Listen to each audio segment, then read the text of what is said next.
Bonjour et bienvenue à Vie de foi. Quelle joie de vous avoir avec nous aujourd'hui.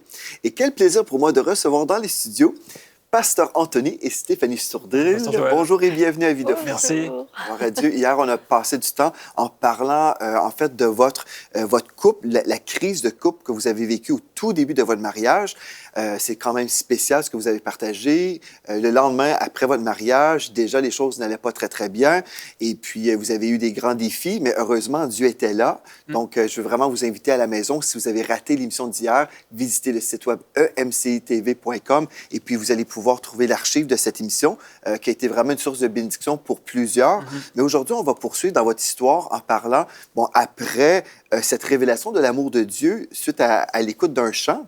Toi, Stéphanie, tu écoutais un chant, Holy, de Jesus Culture. C'est ça. Et puis, tu as ressenti la présence de Dieu, l'amour de Dieu. Il y a eu une personne dans ta vie. Et après, même si vous étiez tous les deux à l'Église, l'Église a joué un rôle dans votre restauration. Puis on va parler de ça aujourd'hui parce qu'il y a plusieurs personnes qui sont en ce moment dans des épreuves, dans des crises.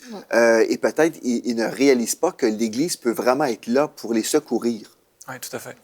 Nous n'allions pas tous les dimanches à l'église. On fréquentait l'église, mais on n'était pas vraiment très ponctuels dans nos rendez-vous avec le Seigneur à l'église.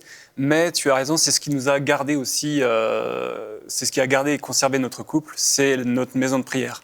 On y allait, et hier Stéphanie racontait qu'elle y allait aussi pour se montrer aux gens.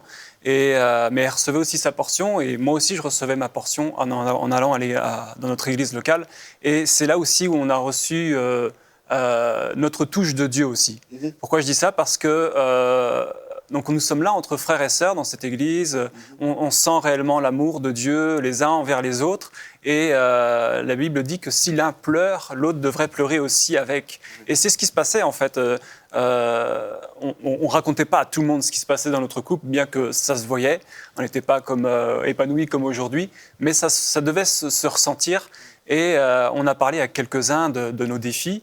Mais ces gens-là priaient pour nous. Juste pour remettre les gens dans le contexte rapidement, Stéphanie, peut-être tu peux nous dire un peu, juste rapidement, c'était quoi le grand défi de votre couple? Moi, le plus gros défi, en fait, c'était mon problème de jalousie. En fait, j'étais jalouse, mais c'était maladif. Donc, du coup, c'était le plus gros fléau de notre couple, en fait, parce que je parlais hier de justement cette autorité que j'avais dans sa vie et ce désir de tout contrôler. Et c'était devenu invivable pour lui. Pour moi aussi, c'était invivable, mais j'étais la cause de tout ça. Mais c'était involontaire, c'est dû à mes blessures, du coup. Et du coup, oui, je faisais des crises de jalousie à tout moment. J'avais une humeur changeante aussi. Du jour au lendemain, je pouvais être un jour super en forme. Et là, je pouvais prier, je pouvais louer le Seigneur et puis être super gentille. Et puis le lendemain, c'était fini. C'est comme si j'étais bipolaire, on va dire. Un jour, ça allait, un jour, ça n'allait plus. Et Anthony, lui, il était toujours constant. Lui, il était dans la constance. Et ce que je lui reprochais, mais en même temps, ce que je lui reprochais lorsque je faisais des crises de jalousie, c'est de ne me rien dire, de rester... il m'écoutait. Et il restait calme. Et ça me faisait bouillir. Je disais, mais pourquoi il ne réagit pas? Mais en fin de compte, aujourd'hui, je me dis, mais heureusement qu'il réagissait comme ça, parce que, en fait, il avait la très bonne attitude. Il partait, et il me disait, bon, je te laisse t'énerver toute seule, là. Et moi, j'étais là, oh! Mais en fin de compte, c'était la bonne attitude. Et lui, pendant ce temps-là, il priait. Et moi, en fait, quand il partait comme ça, ça me donnait le temps de voir comment je réagissais. Tu te retrouvais tout seul avec toi-même. Oui, et puis là, je me disais, mais n'importe quoi, mais pourquoi je suis comme ça? Et là, c'est là que je me référais à Dieu et je lui disais, mais pourquoi je suis comme ça? Viens m'aider. Puis je demandais pardon, je priais. Mais là, j'avais vraiment un cœur vraiment où je désirais un changement. Après cette touche de Dieu que tu as eue, c'est que toi, tu priais de ton côté et de ton côté, toi aussi, tu priais. Oui. Seigneur, change-moi. Toi, tu disais, Seigneur, change-la. Oui, c'est ça. Et donc, cette jalousie-là a duré plusieurs années, en fait, parce que ce qu'on ne vous a pas dit hier, c'est que au moment où moi j'ai fait les démarches pour divorcer, en fait, pendant 2 ans, je lui ai fait vraiment vivre les pires des calvaires parce que... Est-ce que tu réalisais à l'époque, Stéphanie, Ah non, que non, t'étais comme ça? non, je réalisais pas. Je savais que j'étais pas gentille, mais en fin de compte, j'avais l'impression que c'était la normalité de la vie, en fait. Parce que j'avais cette pensée que les couples, de toute manière, ça allait pas durer dans le temps, parce que j'avais cette image-là avec ma mère et mon père. J'avais vraiment une mauvaise image de la vie de couple, des familles unies, parce que moi, je ne connaissais pas la famille unie. Donc, je me rendais compte de mon état de méchanceté, mais en même temps, je me disais, c'est normal, c'est comme ça, c'est la vie, il faut se forger. Et puis, on me disait tout le temps avant, le mal par le mal. Alors, moi, je restais sur cette idée. On me fait du mal, je ferai du mal. Ou on m'a fait du mal, je ferai du mal. Donc, j'étais restée sur ce point. C'est pas très biblique. Ah, c'est terrible. Désolée. Et donc, voilà, en fait, pendant 2 ans, c'était terrible pour lui, pour sa foi, parce que je me moquais à ce moment-là. Et après ces 2 ans-là, quand j'ai eu la touche de Dieu avec ce chant, en fait, là, j'avais ce désir de changer. Et puis, c'était plus mon Seigneur sauveur, c'était devenu mon Seigneur. Donc, c'était différent. Donc là, plus j'apprenais sur Dieu, plus j'apprenais sur moi aussi. Il faut juste clarifier pour les gens à la maison, au tout début, tu allais à l'église avec ton mari, tous les deux, vous étiez dans les voies de Dieu, dans le sens dans l'église locale, mais toi, Stéphanie, hier, tu nous expliquais que tu n'avais pas reçu la révélation de la Seigneurie de Christ, ce qui fait toute la différence. Quelqu'un peut aller à l'église et ne pas être sauvé. Et quand on fait de Jésus le Seigneur, c'est-à-dire le maître de notre vie, c'est alors qu'on devient un enfant de Dieu. C'est là où on expérimente la nouvelle naissance. Donc, toi, tu allais à l'église, tu connaissais la culture de l'église, tu bénéficiais aussi de la fraternité chrétienne, mais tu n'étais pas sauvé. Non. Donc, Dieu, le Saint-Esprit, ne t'habitait pas, et c'est pour ça que tu avais un caractère comme tu l'avais. Oui, c'est ça. Mais il y a une chose qui s'était produite quand même, qui avait fait que je me suis dit, c'est certain, Dieu existe, Dieu est présent. C'est lorsque j'ai été baptisée du Saint-Esprit. Là, ça a été tellement incroyable. C'est à la lecture d'un livre, Le baptême du Saint-Esprit, justement, je ne sais plus qui l'avait écrit. C'est mon pasteur à l'époque qui me l'avait confié. Il m'a dit, tu sais, lis-le, et puis si tu veux recevoir le baptême, tu le recevras. Et j'ai lu ce livre, et puis effectivement, à un moment, j'ai dit, Seigneur, je veux vraiment avoir une touche de toi. Je veux ressentir ta présence, et ça n'a pas été long, hein. Lorsque j'ai fermé les yeux, j'ai commencé à parler. Et c'est vrai que les enseignements que je pouvais entendre à l'église ont été bénéfiques, parce que je savais que... quand on désirait ce baptême, il fallait commencer à parler, même si c'était des mots qui ne voulaient rien dire, mais je savais qu'il fallait commencer comme ça, et puis qu'après, c'est le Saint-Esprit qui... Et c'est exactement ce qui s'est passé. Et lorsque j'ai été baignée, ça a été un moment où je ne voulais plus en sortir, hein. Je pleurais, c'était merveilleux. Et après ça, même si j'avais encore ce comportement négatif et... je savais d'où je venais, en fait. C'est comme si j'avais appris... comment je pourrais dire ça? C'était quelque chose qui m'a montré que Dieu était là vraiment. Parce qu'avant, c'était, oui, on dit ça, mais c'est pour les autres. Ça n'arrive qu'aux autres. Lui, il est béni, mais c'est lui. Mais moi, le baptême de Saint-Esprit a eu vraiment un impact majeur. Oui, c'est comme au moment où j'ai écouté ce chant, là, c'est pareil. C'est des touches qui ont été importantes, en fait, pour la suite. En fait, c'est très important ce que tu dis, parce que des fois, les gens se tournent vers l'Église, et puis... on va avoir des enseignements. Et puis là, on pense que c'est juste l'intellectuel qui va faire une différence. Mais on peut entendre des messages et finalement, on ne change pas. C'est quand on ressent la présence de Dieu. Exact. Et toi, c'était dans un chant. Oui. Un chant, loin de l'esprit, t'a touché. Ah oui, et puis ensuite, tu as eu cette soif de vivre la présence de Dieu et Dieu t'a rencontré, parce que si on a soif, Dieu, certainement, il va nous donner à boire. Hein? C'est ça. Et Dieu t'a baptisé de son esprit.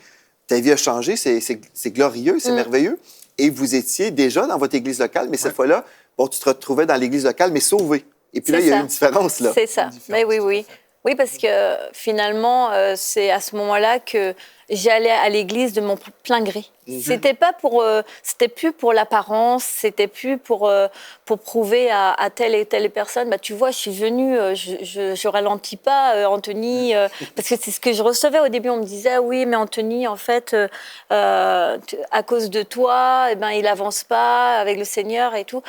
Bon, bah ça, je le prenais, mais... Et donc, du coup, j'allais à l'église au début juste pour dire, bah, vous voyez, je suis là, donc il va pouvoir passer son temps avec le Seigneur. Mais après, c'était ma volonté. Je voulais changer, je voulais aussi... j'avais eu cette touche de Dieu, donc j'en voulais encore plus. Voilà. C'est bon. Et puis, bon, bah, l'amour qu'on avait aussi dans l'église... Ouais, tout à fait. Il y avait vraiment des personnes qui ont eu un impact aussi... par rapport à l'amour qu'ils me partageaient, bah, au début, j'allais pour eux, mais après, c'était juste pour avoir cette fraternité. C'était différent. Il y a des gens, par exemple, qui nous suivent aujourd'hui, qui sont comme vous. Tu disais que, bon, vous étiez un peu inconstant à l'Église. Oui, tout à fait. Dans l'assiduité au Rignon. Oui. Et puis, il y a des gens comme ça aujourd'hui qui sont là, on va à l'Église à l'occasion. Mais là, qu'est-ce qui a été le déclencheur? Pourquoi vous avez commencé à vraiment retourner à l'Église sur une base régulière? Alors, ce qu'il faut dire aussi, et je ne sais pas à quel moment cette situation se situe dans ton témoignage, mais ce qui s'est passé aussi, c'est que dans notre église locale, un couple a eu à cœur de venir nous voir, de nous parler. Le Saint-Esprit a mis dans leur cœur que nous n'allions pas bien et qu'on avait besoin d'aide. Effectivement, on avait véritablement besoin d'aide. Ils sont venus nous voir, chacun notre tour en fait. On les a vus en entrevue. On aurait pu parler de soins pastoraux. Ils n'étaient pas forcément pasteurs, mais ils étaient vraiment très présents dans l'église. Vous avez un cœur de berger. Exactement, un cœur de berger. Ouais. Et puis, en parlant avec eux, parce que donc, à ce moment-là, la communication était vraiment nulle. C'était, entre nous, la communication était vraiment nulle. C'était fini. On allait à l'église locale parce que c'est là qu'on les a rencontrés. C'est là qu'ils ont vu notre vie, nos relations. Et puis, en passant du temps avec eux, donc chacun de notre côté, on a vu nos torts. Parce qu'elle parle de moi comme si j'étais un ange et tout ça, mais j'avais aussi mes défauts et moi aussi je m'emportais. Et comme je l'ai dit lundi, il y a l'émission d'hier, parfois je l'obligeais, je lui disais mais non, tu dois plus voir ces personnes. Et comme elle disait, toute interdiction, elle faisait le contraire. Et ces personnes m'ont montré que je ne devais pas agir comme ça. Et de notre côté, tous les deux de notre côté, on a commencé à rediscuter. Ça a été un élément aussi déclencheur pour nous deux, c'est que la communication est revenue entre nous. Okay. Donc, d'où l'importance de l'église locale. Parce que est-ce que ça aurait été des voisins qui seraient venus nous voir pour nous aider? Certainement pas. Certainement pas. Est-ce que c'est peut-être la famille? Ma famille était là, bien sûr, ma famille priait, sa famille était aussi là à nous encourager, mais ce n'était pas suffisant. Il fallait quelque chose de supplémentaire. C'était pas... La main de l'homme, les psychologues, les avocats, c'était pas suffisant. Il fallait quelque chose de plus. Et ça a été cette touche de Dieu à travers ce couple qui est venu nous aider, qui est venu nous soutenir. Et comme je le disais, la communication est revenue. Et j'aime ce passage dans l'Écriture, dans Hébreux 10, 24, dans la version Summer, qui dit « Et veillons les uns sur les autres pour encourager mutuellement à l'amour et à la pratique du bien. » Et c'est dans la maison de prière, dans l'église locale qu'on retrouve cela. Les uns sur les autres, on s'encourage les uns avec les autres, et à l'amour, à la pratique du bien. La suite du passage nous dit « Ne prenons pas comme certains l'habitude de délaisser nos réunions. » Ce n'est pas en délaissant nos réunions que tout va s'arranger. Et c'est pourtant ce que nous faisons. Ça va mal, je ne vais pas aller à l'église. Ça va pas bien dans mon couple, je vais pas aller à l'église. J'ai pas la force d'aller à l'église, j'ai pas la force de parler à des frères, à des sœurs, mais bien au contraire, c'est là qu'il faut y aller. Et souvent, je pense que c'est ça, les gens, ça dépend des personnes. Il y a des gens qui vont se tourner vers Dieu quand les choses vont mal, et d'autres personnes vont vraiment s'éloigner. Tout à fait. Donc, il y a vraiment deux réactions. Et aujourd'hui, j'aimerais ça vous dire, si vous passez à travers des épreuves, il ne faut pas se retirer, mais approchez-vous de Dieu parce que Dieu est celui qui peut vous aider. Parce que quand on s'arrête, on y pense vraiment, ben, si on peut avoir de l'aide de Dieu, on devrait aller vers lui et ne pas fuir notre bon Dieu qui veut notre bien. C'est ça. Et puis vous avez eu cette grâce-là d'avoir cette église locale, des gens aimants. Et puis aujourd'hui, bien, Dieu a fait des choses dans votre vie parce que tous les deux, vous êtes investis dans l'église et vous prenez soin des brebis aussi dans le cadre de votre groupe vie. Et puis, toi, pasteur Anthony, non seulement tu es pasteur à l'église La Victoire, mais aussi tu portes le ministère de l'intercession matinale où tous les matins, il y a de la prière le matin de 7h à 8h. Et puis aujourd'hui, tu crois dans la prière parce que c'est tellement glorieux. De la prière. C'est tellement glorieux. La prière, c'est vraiment une communication avec Dieu. Et Dieu attend des intercesseurs comme nous. Et les temps que nous vivons à l'église, le matin, c'est tellement glorieux. Pour rien au monde, je voudrais manquer. Et que lorsque je manque parce que j'ai des obligations au niveau du travail, ça me manque. Mais je sais qu'il y a des frères qui sont là et qui prient. Et la prière a été vraiment aussi une clé pour notre couple. Ah oui, la prière, quand elle disait que j'étais à genoux à prier, je pleurais. C'était difficile, mais je savais. Et je savais que Dieu était là et qu'il allait intervenir. Je ne savais pas quand, mais j'espérais toujours. Et la prière a été vraiment très importante pour nous. Et puis aujourd'hui, et d'ailleurs, je me pose la question, mais je pense que ce couple nous avait conseillé de prier ensemble.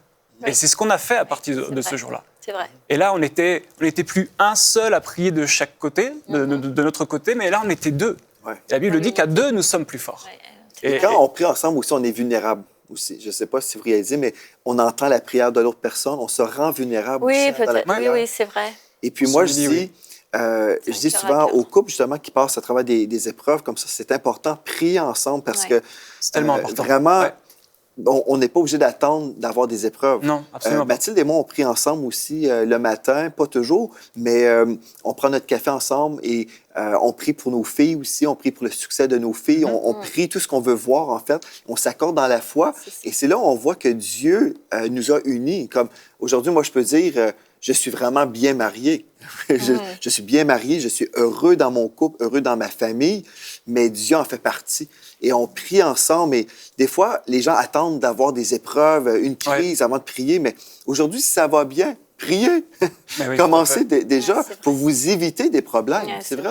La prière, c'est d'inviter Dieu dans notre vie. Et Dieu est la solution de tout, pour tous nos problèmes. Dieu connaît toutes choses et il va nous diriger, nous conduire, nous protéger. Dieu est tellement merveilleux. Donc, vous avez vécu cette percée-là grâce à votre Église locale. Et qu'est-ce que vous pourriez dire aujourd'hui, peut-être, aux personnes qui disent, bien moi, là, je ne vais pas partager mes problèmes avec toute la planète. Je veux rester chez moi. Je préfère prier chez moi tout seul. Qu'est-ce que vous pourriez comme conseiller à ces personnes-là qui pensent peut-être qu'ils doivent se retirer? Moi, je pense qu'il faut trouver quand même des personnes. Il ne faut pas en parler à tout le monde, ça c'est certain, on l'a déjà dit, parce que ça ne regarde pas tout le monde, mais on peut être sensible à certaines personnes. Et là, il faut aller vers ces personnes-là et se confier. Et ces personnes-là, ils seront des sujets qui seront bons pour nous, en fait. Je pense vraiment que quand on est attiré par des personnes, le Seigneur, il sait toutes choses. Donc, ces personnes-là, ils seront bons pour nous. Ils vont avoir les bons conseils au bon moment. Voilà, c'est ça. Parce qu'il y a beaucoup de personnes qui ont voulu nous aider, mais ils ont pas été... avec leurs mots, ça a été difficile. Et toi, Stéphanie, tu as été aussi repoussée un peu par l'Église locale parce qu'il y avait des gens qui n'avaient pas trop de tact. Ah oui. Ils te parlaient et puis on t'accusait de toutes sortes de choses. Et puis finalement, au lieu de t'emmener vers Dieu, on t'invitait pratiquement à fuir l'Église. C'est ça. Déjà, par rapport à Anthony, oui, on me disait, à cause de toi, il n'avance pas, à cause de toi. Et puis... justement, parfois, on me disait des choses qui me faisaient peur et que je n'aimais pas du tout entendre. C'est par exemple, « Oh, t'es rempli d'esprits mauvais, mais c'est le démon qui parle ». Mais tout ça, moi, je disais, mais non, vous pouvez pas dire ça. Mais moi, je voulais pas entendre ça, même si quelque part, il y avait une part de vérité. Parce que oui, j'avais des esprits de rejet, d'abandon, de toutes ces choses. Mais je ne supportais pas quand on me disait, « Ouais, t'es rempli d'esprits mauvais ». T'es sale, t'es impur. Mais c'était horrible. Alors moi, ces gens-là, j'y pense même encore aujourd'hui. Je les pardonne. Hein. Vous êtes pardonnés. Mais je veux dire, je déconseille à ces personnes-là d'aller voir les gens et d'essayer de leur montrer leurs défauts, parce que ça fait juste que nous éloigner et puis de l'œuvre que Dieu veut faire aussi dans ces moments-là. Parce que si j'avais vraiment écouté ces gens-là, j'aurais pu ne plus aller à l'église parce que, voilà, c'était D'ailleurs, il y horrible. a des gens qui disent justement, ben moi, j'ai quitté l'Église parce que j'ai été blessé. Et puis, au lieu de C'est retrouver ça. de l'aide, c'est tout le contraire. Et dans ton cas, toi, tu aurais pu avoir cette réaction-là. Tu aurais pu dire, bien non, finalement, on est là pour m'écraser. Ouais, c'est ça. Et c'est pas toujours facile de trouver une bonne Église où il y a des bonnes personnes, mais heureusement, il y a des bonnes Églises qui existent. Il faut pas croire le mensonge Non, du non, diable c'est que sûr. Non, c'est sûr. c'est juste des mauvaises Églises. Moi, je crois vraiment, si on est sincère devant Dieu et on dit, Seigneur, dirige-moi là où je peux recevoir une guérison dans ma vie, bien, Dieu, le Saint-Esprit, va nous parler, il va nous C'est ça. diriger. Ouais. Et puis pour revenir, donc pour les couples qui vivent des difficultés aujourd'hui, c'est sûr que il faut sélectionner. Il faut vraiment sélectionner les personnes qui nous entourent et être inspiré, parce que Dieu nous amène tout le temps, il nous fait attirer vers d'autres couples ou d'autres personnes. Et pour notre part, c'est vrai que ce couple qui nous a aidés, moi j'avais de l'amour pour cette femme déjà. Parce que dans l'église, j'avais fait une sélection, hein, parce qu'il y a des personnes qui sont là à te regarder, t'arrives. Donc moi, j'étais là, je voulais faire très spirituel. Mais en fin de compte, pas du tout. Mais en fin de compte, cette personne-là qui a été utilisée par Dieu, c'est une personne que j'aimais, qui m'a mise en confiance. Donc, ils ont eu la bonne attitude de nous séparer et de ne pas me juger. C'est-à-dire, ils m'ont dit, comment tu vis les choses ? Explique-nous Il y comment avait de l'écoute. Donc voilà, moi j'ai pu sortir tout mon sac, comme on dit. Notre sac. Oui, David. Et Anthony, lui, de son côté, il a pu dire aussi les choses. Et là, ils nous ont réunis et ils nous ont dit, bah, écoutez, vous avez tous les deux vos torts. Ouais. Donc moi, ça m'a fait du bien d'entendre ça.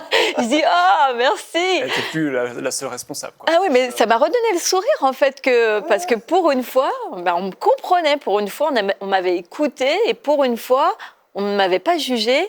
Et du fait que j'ai pu exprimer ce que j'avais vraiment au fond, bah, ils ont pu mettre un mot là-dessus. Donc, ils ont vu qu'il y avait des blessures et ils ont dit, Anthony, bah, écoute, Anthony, il ne faut pas être aussi sectaire. Tu veux que ta femme suive les voies de Dieu, bah, ne l'oblige pas à faire certaines choses. C'est lui qui Il était va... légaliste. peut-être. Légaliste, Hein? Ouais, c'est ça. Il disait, ça, c'est pas bon, faut pas fréquenter cela, faut pas faire ci, faut pas faire ça. J'ai dit, oh, arrête. Et puis, bah, voilà. Et une fois que lui, il a compris ça, et que moi, bah, forcément, je savais hein, où j'en étais, bah, voilà. Il y a eu une Il y avait des bonnes communication. intentions en même temps. Oui, oui, Oui, oui. c'est ça. Ah, oui, oui. Ouais. Mais peut-être maladroit C'était aussi, maladroit, hein? tout Ouais, à fait. c'est ça. Et puis lorsque on a pris tous les deux la même direction, bien deux personnes qui marchent dans la même direction marchent ensemble. Et puis alors qu'on avait des chemins complètement contraires, Ouais. eh bien opposés, et puis là, ce couple-là qui a été un élément aussi déclencheur, bien, nous a fait marcher dans la même direction. Et puis à ce moment-là, on a regardé dans la même direction. On a regardé vers Dieu, qui lui était notre sauveur. Et c'est ça aussi qu'on était plus là, chacun de notre côté, mais on était là, main dans la main, à marcher vers cette direction. C'est ça. Et puis on a suivi tellement de bénédictions dont on va parler aussi durant toute cette semaine. Mais c'est ça, l'église locale a été vraiment très importante pour nous. Quand je pense à votre destinée, aujourd'hui, vous habitez au Canada. Ouais. Vous êtes dans l'Église avec nous depuis proche 4 ans. Ouais. Et puis, vous êtes dans le service, investi dans le ministère. On peut voir, bon, Dieu avait un plan, une destinée pour vous, comme on a vu hier, des projets de paix et non de malheur. Tout à fait. Mais le diable, lui, il a des projets de querelle et de malheur. Ouais. Et le diable voulait vous détruire pour vous empêcher d'entrer dans votre destinée aujourd'hui. Exactement. Et demain, on va continuer dans votre partage. On va voir comment Dieu est en train de vous diriger par son esprit. Et aujourd'hui, vous êtes bénis, vous êtes heureux, vous avancez, vous servez le Seigneur. Vous avez vécu un miracle de la part de Dieu. Ouais. Même quand, si on vous posait des questions, si on pouvait retourner dans le temps et peut-être vous passer en entrevue, vous auriez dit, ah non, il n'y a pas d'espoir, Ah, c'est c'est sûr. fini. C'est sûr. Mais il y a toujours de l'espoir en Dieu. Alléluia. Et c'est ça qu'on veut vraiment communiquer aujourd'hui. Si vous êtes dans une situation qui semble impossible, bien ce que l'homme dit est impossible, Dieu dit c'est possible. Parce que pour Dieu, il n'y a rien d'impossible. Mais on doit relâcher notre foi. Ça, c'est une condition. Il y a des gens qui sont là, ah non, c'est fini, c'est fini. Mais si vous dites c'est fini parce que vous le dites et vous croyez que c'est fini. Exactement. Mais si vous croyez que Dieu est assez puissant, que votre Dieu est plus grand que votre situation actuelle, vous pouvez vivre un miracle. Peu importe, là, que ce soit dans votre couple, peut-être c'est dans votre corps, peut-être vous êtes malade en ce moment et vous souffrez dans votre corps. Peu importe votre problème, votre Dieu est plus grand que ce problème-là. Et j'aimerais ça, en terminant, qu'on puisse prier pour les gens qui sont peut-être désespérés aujourd'hui, qui se disent, je ne sais même pas si j'ai le courage de prier. pouvez-vous prier pour ces gens-là découragés, ces gens qui ont vraiment besoin d'être relevés? Donc, accordez-vous dans la foi maintenant avec les sourdrilles. Amen. Je voudrais parler à une personne précise maintenant et à toi qui as commencé tes démarches de divorce, qui est peut-être même en train de signer les derniers papiers. Eh bien, que Dieu n'a pas dit son dernier mot. Amen. Le diable a parlé sur vos vies, a détruit des choses, mais Dieu n'a pas dit son dernier mot. Dieu a quelque chose de prévu pour vous, comme il l'a fait pour Stéphanie et moi. C'est tellement glorieux. Tu ne dois plus penser à le après le divorce. Ne pense plus à ça. Maintenant, tu dois changer ta mentalité et tu dois penser mon couple reconstruit en Dieu. Change complètement ta façon de penser aujourd'hui. Prends cette décision de changer ta façon de penser. Le diable t'a mis des mauvaises pensées dans la tête et tu lui as dit comme moi lorsque je pleurais, j'ai dit tout est fini, lorsque j'ai reçu ce coup de téléphone de ma femme en me disant j'ai convoqué l'avocat, il faut que tu prennes un avocat. Mais aujourd'hui, c'est le jour de ta délivrance, c'est le jour de ta victoire. Et je prie maintenant, Seigneur, pour ce couple, pour tous ces couples, pour qui le diable avait un plan. Mais toi, Seigneur, ton plan est tellement glorieux. Et je prie, Seigneur, pour tous ces couples, qu'ils puissent marcher dedans, dans le précieux nom de Jésus. Merci de ce que tu fais pour eux. Merci de venir dans leur intimité. Merci parce qu'ils prennent maintenant, aujourd'hui même, les bonnes décisions pour leur couple. Alléluia. Merci pour la communication qui revient maintenant. Alléluia. Merci, Père. Saint-Esprit, tu les remplis. Lorsqu'ils sont couchés, Saint-Esprit, tu viens les remplir de ta présence. Tu viens inonder leur lit. Alléluia. Alors qu'ils étaient séparés, je vois des couples revenir ensemble avec une communication qui vient de Dieu. Alléluia. Merci, mon Dieu, de ce que tu fais pour ces couples qui sont construits, reconstruits par toi. Merci de ce que tu fais parce que je vois maintenant même des destinées qui sont retouchées par le Seigneur. Alors que le diable avait une destinée mauvaise. Maintenant, le Dieu vient toucher cette destinée et reconstruire. Alléluia. Merci pour ce que tu fais, Père. Dans le nom de Jésus-Christ, merci pour cette destinée qui sont relevées. Alléluia. Amen. Amen. Gloire Jésus-Christ. à Dieu. Amen. Bien, merci beaucoup d'être passé à l'émission Vie de foi. On poursuit demain avec votre belle histoire de Alléluia. Merci, restauration. Pasteur Joël. Gloire à Dieu, nous sommes édifiés et puis je crois aujourd'hui que c'est un jour de miracle pour vous si vous croyez.